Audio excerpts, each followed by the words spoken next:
Bonjour à tous, ravi de vous revoir ici au Update juste avant l'été. Donc on était au Cannes Lions pendant une semaine, j'imagine que vous connaissez tous l'événement. Donc les Cannes Lions sont quelques chiffres. Aujourd'hui, il y avait à peu près 13 000 personnes qui avaient un badge et qui attendaient l'événement, sachant que quand vous êtes au Cannes Lions, vous apercevez qu'il y a énormément de gens autour des RP, autour de l'organisation, donc je pense qu'on peut facilement doubler ce nombre de personnes qui sont présentes. Plus de 43 000 inscriptions de campagne. Et en fait, ce qu'on voit, c'est que ces campagnes sont mises dans 24 catégories. Donc chaque année, avec l'arrivée du digital, avec la montée en puissance du mobile, ça va de plus en plus fort. Et la question, c'est est-ce qu'on a des grandes chances de gagner un prix quand on va au Cannes Lions ? La réponse, c'est que 96% des gens qui proposent des cas, globalement, ne gagnent pas de prix.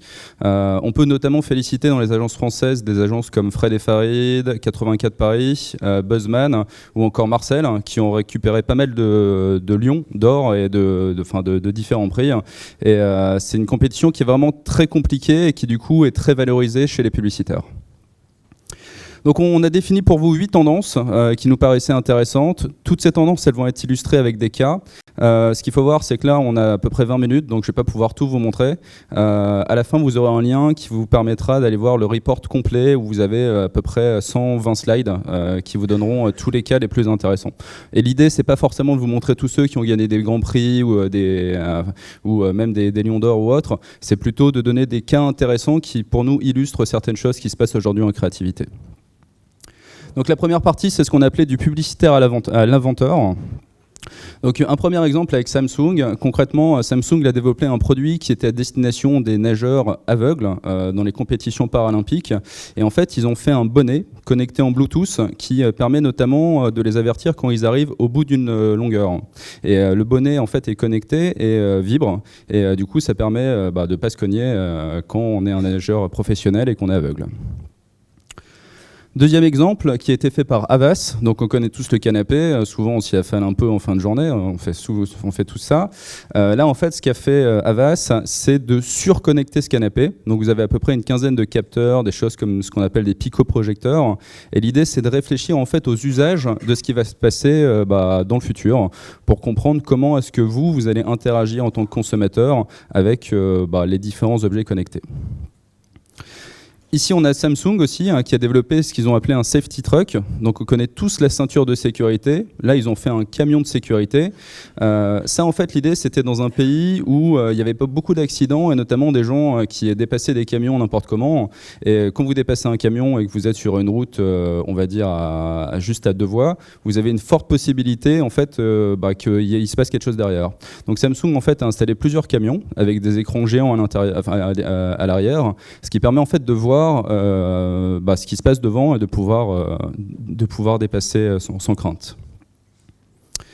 Autre exemple, alors là on est sur de l'affichage. Concrètement, c'est une agence qui s'appelle Posterscope qui a voulu en fait faire une campagne autour du virus Zika. Donc le virus Zika, on a tous entendu parler. Dans certains pays, c'est un vrai problème. Et en fait, ce qu'ils ont fait, c'est qu'ils ont fait un panneau d'affichage qui permet en fait de tuer les moustiques en même temps qu'ils donnent un message. Donc il y a eu des chiffres qui disaient que ça tue à peu près 100 moustiques par jour, qu'ils ont mis beaucoup de panneaux d'affichage en place. Et des villes dans d'autres pays se sont dit ok, ça nous intéresse, et au-delà du côté publicitaire, c'est peut-être quelque chose d'intéressant justement pour la protection des populations. Deuxième tendance sur l'art du storytelling.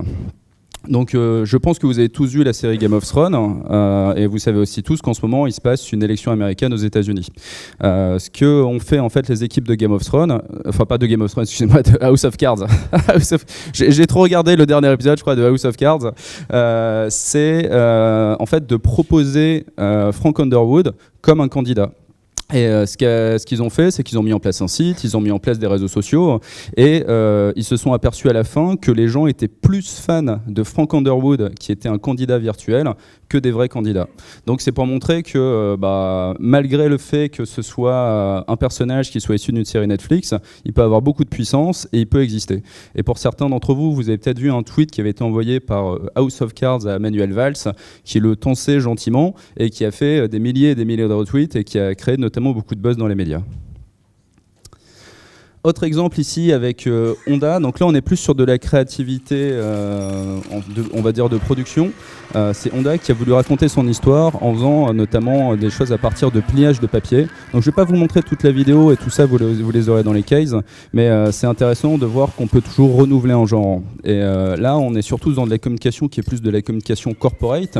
Et c'est pour dire aussi que c'est pas parce qu'on est sur du corporate et sur l'histoire d'une marque qu'on a faire des choses qui sont ennuyantes. Et là, ça en est une bonne preuve.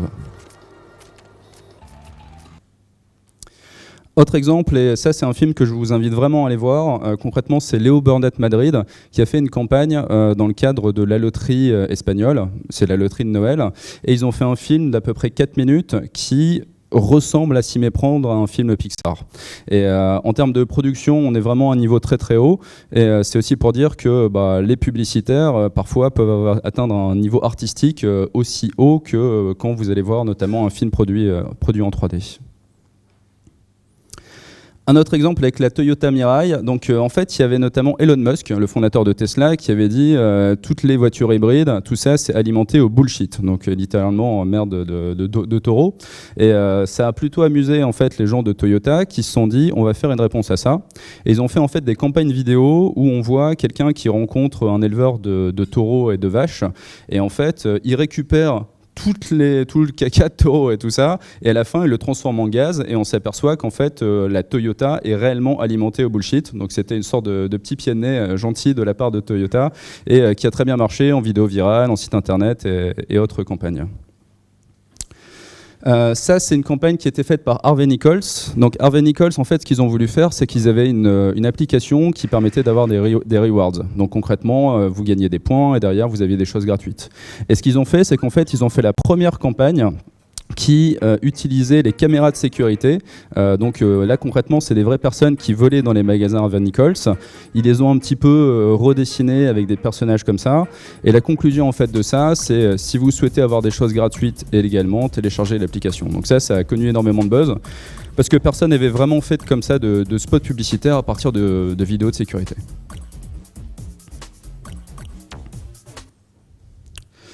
Autre exemple avec les marques et les grandes causes. Donc là, on a notamment Doritos qui a mis en place en fait en série limitée un paquet de chips qui était aux couleurs de l'arc-en-ciel pour supporter la cause LGBT. Alors, ils n'en ont pas fait énormément, mais en fait, ils les ont vendus en à peu près 24 heures. Ce qui est intéressant, c'est qu'ils ont récolté beaucoup d'argent, donc 180 000 $, si je me souviens bien, pour une association. Et surtout, ils ont obtenu en moins de 12 heures plus d'1 milliard d'impressions médias. Donc, ça a été un raz-de-marée. Si vous regardez un peu sur le net, vous allez voir des reportages à peu près partout. Et ça a vraiment été un carton pour un investissement qui, quand même, pour eux, était fort, mais qui, en termes de production, était faible. Autre exemple avec la Pigeon Air Patrol. Donc là, c'est une start-up notamment à Londres qui s'est dit les pigeons, nous on considère tous que c'est des rats volants, c'est pas très intéressant. Par contre, ce qu'ils ont fait, c'est qu'en fait, ils les ont équipés avec des petits capteurs de pollution. Ils les ont envoyés dans Londres et derrière, il y avait une application qui permettait de savoir en fonction des lieux quels étaient les pics de pollution. Et tout ça, ça a permis notamment de récupérer énormément de retombées médias. Donc, ils ont eu à peu près 2000 retombées sur la période de la campagne. Et pour la start-up qui avait mis en place cette opération, ça leur a permis aussi de crowdfunder leur application en version dev. Donc c'est plutôt une belle histoire. Donc là, c'est notamment Ariel qui pose la question. Donc là, on est en Inde. En Inde, ce qu'ils disent, c'est que 73% des hommes préfèrent se la couler douce plutôt que de faire les tâches ménagères. Et du coup, Ariel s'est dit, OK, on va lancer un débat par rapport à ça pour faire en sorte que les gens s'engagent plus à faire des tâches ménagères. Et au final, ils ont fait des vidéos virales, ils ont fait un site internet. Ils ont généré 2,7 millions de vues et surtout, ils ont réussi à faire en sorte que 1,5 million d'hommes réussissent en fait à s'engager sur le fait qu'ils allaient faire plus de tâches ménagères. Donc on verra s'ils le font, mais en tout cas c'est déjà un premier mouvement qui est intéressant. Hop. Les trucs de filles, alors ça c'est une campagne qui est intéressante. Peut-être ça mérite un tout petit peu de son à la régie. Ça c'est une campagne qui a été faite par Système U et en fait qui parle du genre dans les cadeaux de Noël. Des bébés. Le papa, lui, il va au travail et il gagne des sous. Les jeux de garçons, c'est le foot. Ils jouent au pistolet. Et les jeux de filles, c'est la dinette. Les filles, elles aiment bien les cuisines. Les garçons, c'est par exemple des figurines de super-héros. Un château, il est rose. Et bah c'est pour les filles.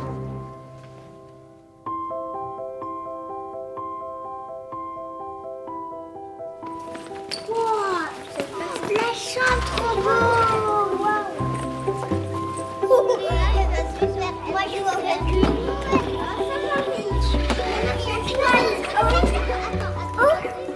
Ça va? Attends. Les repas sont prêts.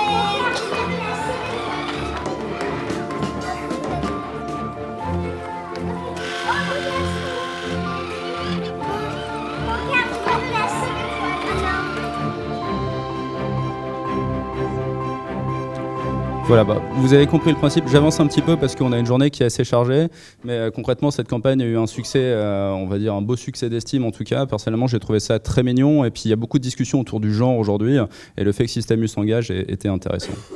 Une partie sur l'intelligence qui rencontre la créativité, et là c'est notamment un case dont beaucoup de gens ont parlé au Cannes Lions. L'idée c'est, en fait, il y a eu des historiens de l'art et des techniciens qui ont scanné énormément de peintures de Rembrandt, donc ils ont regardé les différents visages qu'avait pu faire Rembrandt, ils ont également regardé les différentes couches qu'avait pu faire Rembrandt, et grâce à la technologie, ils ont recréé un nouveau Rembrandt 400 ans après sa mort. Et le résultat est assez incroyable, et en fait il a été présenté à Amsterdam, et même les experts les plus poussés de Rembrandt avaient du mal à distinguer si c'était un vrai ou un faux. Je vous invite vraiment à aller voir le case parce que c'est une très belle opération, et ça exprime bien aujourd'hui le Update Future of Data, Video and Creativity. Là, on a tout ici. Donc on parle de réalité virtuelle aussi. D'ailleurs, juste après, je vous ferai une partie sur la réalité virtuelle, un petit peu sur quelques chiffres, et pour comprendre aujourd'hui qu'est-ce que ça veut dire faire de la réalité virtuelle quand on a une marque. Donc quelques exemples. Un premier que je vous invite vraiment à aller voir, qui en fait a été fait pour le Dali Museum de Saint-Pétersbourg. C'est une expérience qui doit durer à peu près 3 ou 4 minutes, que vous pouvez faire soit en vidéo 360, soit avec des casques de réalité virtuelle. Et c'est vraiment très très joli. Concrètement, vous vous baladez dans une peinture, et il y a beaucoup de choses qui vous emmènent un peu dans l'espace, on va dire. Autre exemple avec un bus, donc ça c'est un bus pour enfants dont les vitres ont été transformées en une sorte d'écran à 360, et du coup c'est une des premières expériences de groupe qui permet d'expérimenter la réalité virtuelle sans avoir de casque, sans avoir de lunettes, des choses comme ça. Et ça, beaucoup de gens en parlent, et moi j'en parle aussi régulièrement. En fait, quand on parle de réalité virtuelle, le principal problème, c'est qu'en fait les gens n'ont pas forcément de casque.